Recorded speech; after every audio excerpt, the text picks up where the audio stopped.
మీ పిల్లలు సరిగా ఫుడ్ తినట్లేదా? అయితే వాళ్లకు ఫుడ్ తినిపించేటప్పుడు మీరు ఈ మిస్టేక్స్ చేస్తున్నారేమో గమనించుకోండి. This is doctor Neelima, Utukuri hospital, Guntur. పిల్లలకు ఫుడ్ తినిపించడం కేవలం వాళ్ళ కడుపు నింపడానికి కాదు, ఒక మంచి గుడ్ హ్యాబిట్స్ నేర్పించడానికి. సో ఈ కామన్ మిస్టేక్స్ ని అవాయిడ్ చేయండి. First, screen timing. పిల్లలకి తినిపించేటప్పుడు రైమ్స్ చూపిస్తున్నాం లేదా టీవీ చూపిస్తున్నా తినిపిస్తే ఎంత తింటున్నారో ఏం తింటున్నారో తెలియదు. భవిష్యత్తులో ఒబెసిటీ వచ్చేదానికి ఛాన్స్. Force feeding. ఇది తినకపోతే అది ఇవ్వను అని ఫోర్స్ చేయకండి. ఫోర్స్ చేసి పెట్టడం వల్ల వాళ్ళకి ఫుడ్ అంటే ఒక ఫియర్ స్టార్ట్ అవుతుంది. కాబట్టి ఆకలి వేసినప్పుడే ఫీడ్ చేయండి. Over distraction. పిల్లలకి ఆటలాడిస్తూ బయట పిచ్చుకలను కాకులను చూపిస్తూ ఫీడ్ చేయొద్దు. దాని వల్ల వాళ్ళకి ఫుడ్ మీద ఫోకస్ తగ్గిపోతుంది. ఫుడ్ ని ఎంజాయ్ చేయడం నేర్పించాలి. Giving up too early. ఏదైనా కొత్త ఫుడ్ ఇచ్చినప్పుడు పిల్లలు వెంటనే తినకపోవచ్చు, కానీ 10 to 15 టైమ్స్ ఖచ్చితంగా ట్రై చేయాలి. అప్పుడే ఆ టేస్ట్ వాళ్ళకి అలవాటు అవుతుంది. ఒక్కసారి తినకపోతే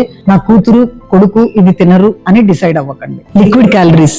మీల్ టైం కి ముందు మిల్క్ గానీ జ్యూసెస్ కానీ ఇవ్వకండి. దాని వల్ల కడుపు నిండిపోయి వాళ్ళు డిన్నర్ గానీ లంచ్ గానీ సరిగా తినరు. ఇలాంటి మరిన్ని పేరెంటింగ్ టిప్స్ కోసం మన పేజ్ ఫాలో అవ్వండి. ప్రతి పేరెంట్ కి ఈ వీడియో షేర్ చేయండి.